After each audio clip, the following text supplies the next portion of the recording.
In today's video, I'm going to teach you how to connect Patreon to Twitter. If you want to link your Twitter account to Patreon, the process is pretty simple and only takes a minute once you know where to look. In this walkthrough, I'll guide you through each part clearly so you can follow along without getting lost. First, go to Patreon and make sure you're signed in to the correct account. It's always a good idea to double check that you're in the profile you actually want to update, especially if you manage more than one creator or user account.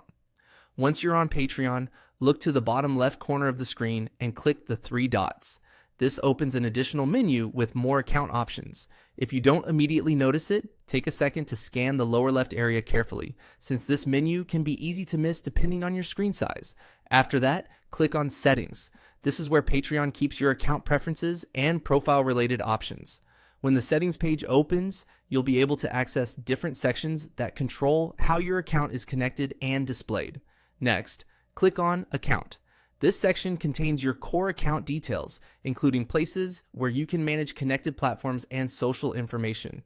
If you're looking for integrations or profile connections, this is the right place to be.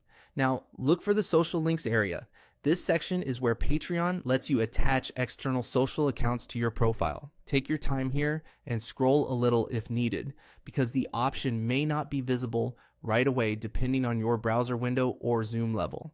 Once you find the social links section, click Connect Next to Twitter. Patreon will then begin the connection process for your Twitter account.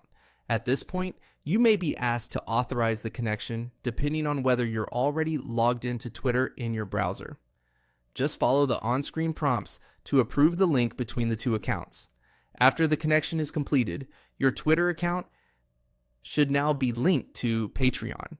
It's a good idea to stay on the page for a moment and confirm that the connection appears correctly, so you know everything saved successfully. And that's it. That's how to connect Patreon to Twitter. If you're updating your creator profile, this can help make your page feel more complete and make it easier for people to find you across platforms.